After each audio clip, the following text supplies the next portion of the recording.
मेरे प्रिय, जैसे ही हमने एक मनुष्य के रूप में जन्म लिया, किसी न किसी तरह हमारा जीवन जटिल हो गया।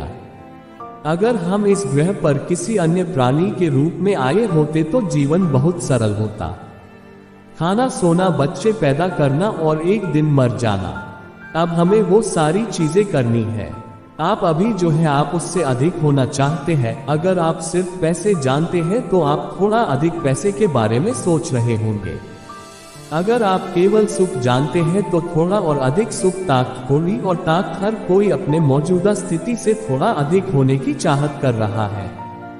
इच्छा की प्रक्रिया लगातार चल रही है, चाहे आप काम पर जा रहे हैं, या आप शराब पीने जा रहे हैं, या आप मंदिर जा रहे हैं, या आपकी शादी हो रही है, या आप बच्चे पैदा कर रहे हैं, या आप यूनिवर्सिटी में पढ़ रहे हैं। जीवन के सभी प्रयास, सब कुछ खुशी के ही खोज में ही था।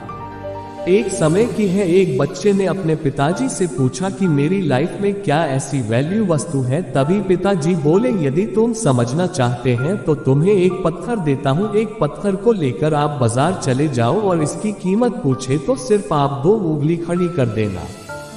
और वह लड़का बाजार गया और वहां पर कुछ देर ऐसे ही बैठा, लेकिन कुछ देर बाद ही एक बूढ़ी माँ उसके पास आई और पत्थर का रेट पूछने लगे। बूढ़ी माँ की बात लड़का चुपचाप सुन ही रहा था और लड़का कुछ भी नहीं बोला, सिर्फ अपनी 2 उंगली खड़ी कर दिया। तभी वह बूढ़ी माँ बोली, 200 रुपए। ठीक है बेटा, पत्थर में ले लेती हूँ। और वह बच्चा अचानक चौंक उठा और सोचा, एक पत्थर की कीमत 200 रुपए, और उस बूढ़ी माँ को पत्थर देके वह अपने पिता के पास गया और बोला, पिताजी आज मैं 200 रुपए बाजार से कमा कर लाया हूँ। पिताजी ने पूछा, बेटा तुमने ऐसा क्या किया जो 200 रुपए मिले? उसने बोला, पिताजी मैं बाजार गया और वहाँ पत्थर लेकर बैठे था तो बूढ़ माँ बोली, बेटा ये पत्थर मुझे देना, इसका क्या रेट है? तो मैंने 2 उंगली खड़ी कर दी और वह बूढ़ी माँ सोची थी ये 200 रुपए का है, शो मुझे देकर पत्थर ले गई और पिताजी आपके पास ही आया हूँ।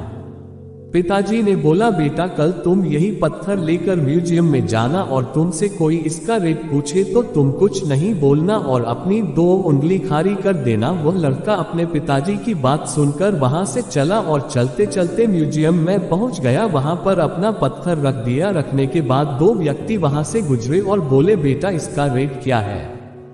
उसने अपने पिताजी से कहने के अनुसार 2 अंगुली उठा दी। वहां व्यक्ति बोला, बेटा ये 20 रुपए 1000 का है। क्या? वह बच्चा एकदम चुप ही रह गया। उसने सोचा, बिना बोले इतना मिल रहा है।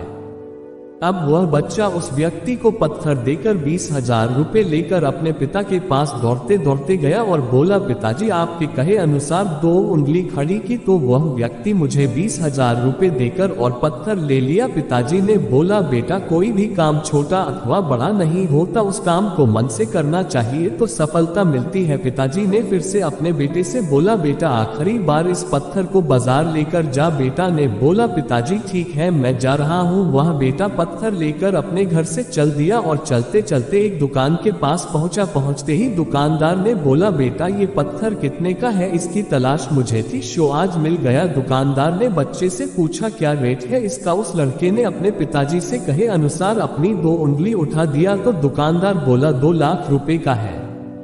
वह बच्चा मन ही मन खुश हो रहा था और सोचा ये पत्थर की कीमत 2 लाख रुपए है। वह बच्चा सोचते हैं उस दुकानदार को वह पत्थर देकर 2 लाख रुपए ले लिया और अपने पिताजी के पास गया और बोला, पिताजी जैसे आपने बोला वैसे ही मैंने किया, पर यहाँ पर उस दुकानदार ने उस पत्थर की कीमत 2 लाख रुपए देकर वह पत्थर ले लिया। पिताजी ने बोला, बेटा अब तुम तो जान ही गए होगे कि इंसान की कीमत क्या होती है। यदि इंसान खुद को अच्छे विचारों और अच्छी सोच के कारण एक व्यक्ति अपने आप को सक्सेसफुल बना सकता है। पिछले आज हमारे पास ऐसी सुख सुविधाएं हैं जिनकी कोई दूसरी पीढ़ी कभी कल्पना भी नहीं कर सकती थी। हम निश्चित रूप से इस ग्रह पर अब तक की सबसे ज्यादा आराम से जीने वाली पीढ़ी है, लेकिन क्या हम सबसे ज्यादा खुशहाल पीढ़ी है?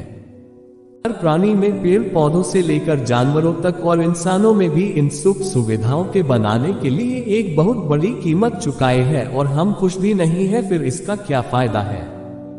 हमने अपने बारे में कुछ नहीं किया। इस चीज पर ध्यान देने का समय आ गया है। पिछले 24 घंटों में आपने खुशी का कितने पलों का अनुभव किया है? जब आप 5 साल के थे, जब आप बच्चे थे, तब आप खुशी के कितने पलों अनुभव करते थे? किसी तरह पूरा समीकरण ही पलट गया है। इससे कोई फर्क नहीं पड़ता आप कहाँ हैं, चाहे आप एक महल में बैठे हो या स्वर्ग में, लेकिन अगर आपकी भीतरी स्थिति ठीक नहीं है तो वो कोई मायने नहीं रखता। ये मन परमानेंट का स्रोत हो सकता था, लेकिन ज्यादातर लोगों के लिए ये मनोरैक का स्रोत बन गया है। तनाव, चिंता, डिप्रेशन क्यों? आप बस इसे संभलना नहीं जानते। देखिए, आपके जीवन में केवल एक ही समस्या है। जीवन उस तरह से नहीं हो रहा जैसा आप सोचते हैं कि जैसे उसे होना चाहिए। यही एकमात्र समस्या है। क्या कोई और समस्या है? आपके आसपास कोई भी ऐसा इंसान वैसा नहीं होगा जैसा आप चाहते हैं, है कि नहीं? कोई भी वैसा नहीं है जैसा आप चाहते हैं, कोई बात नहीं। समस्या ये है कि ये इंसान ऐसा नहीं है जैसा आप चाहते हैं, यही समस्या है ना।